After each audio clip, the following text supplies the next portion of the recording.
Hi friends, ಎಲ್ಲರಿಗೂ ನಮಸ್ಕಾರ. ಇವತ್ತು ಕೆಂಪಕ್ಕಿಯಿಂದ ನಾವು ದೋಸೆ ಮಾಡ್ತಾಯಿದ್ದೀವಿ. ನೋಡಿ, ಇದು ತುಂಬ ಒಳ್ಳೆಯದು ಆರೋಗ್ಯಕ್ಕೆ. ಶುಗರು, ಬಿ ಪಿ ಇದ್ದವರಿಗೂ ಇಲ್ಲದವರಿಗೂ ಎಲ್ಲರಿಗೂ ಈ ದೋಸೆ ತುಂಬ ಒಳ್ಳೆಯದು. ಕೆಂಪಕ್ಕಿ ತಿನ್ನೋದ್ರಿಂದ ನಮ್ಮ ಆರೋಗ್ಯ ತುಂಬ ಚೆನ್ನಾಗಿ ಸುಧಾರಿಸುತ್ತೆ. ಇದರಲ್ಲೆಲ್ಲ ಒಂದು ಔಷಧಿಗಳನ್ನು ಇರುತ್ತೆ.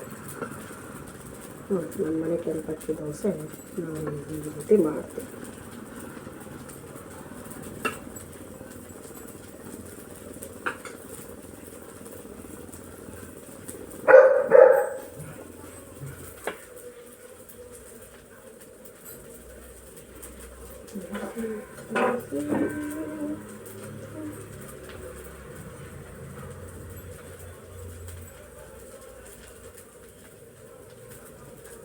ಆಮೇಲೆ ಮಧ್ಯದಲ್ಲಿ ಸ್ವಲ್ಪ ಆಲೂಗಡ್ಡೆ ಪಲ್ಯ ಇಟ್ಟು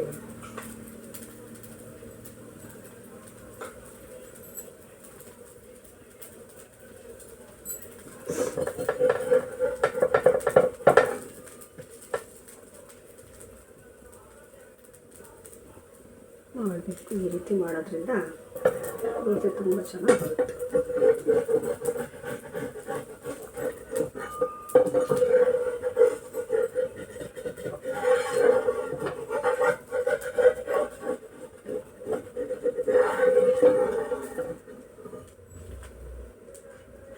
ನೋಡಿ, ಮನೆಯಲ್ಲಿ ನಾವು ಇದೇ ಥರ ದೋಸೆ ಮಾಡ್ತೀವಿ. ನೋಡಿ ಫ್ರೆಂಡ್ಸ್, ಕೆಂಪಕ್ಕಿ ದೋಸೆ ನಿಮ್ಗೆ ಇಷ್ಟ ಆದರೆ ಲೈಕ್ ಮಾಡಿ, ಶೇರ್ ಮಾಡಿ, ಸಪೋರ್ಟ್ ಮಾಡಿ, ಸಬ್ಸ್ಕ್ರೈಬ್ ಮಾಡಿ. ಥ್ಯಾಂಕ್ ಯು ಸ್ನೇಹಿತರೆ.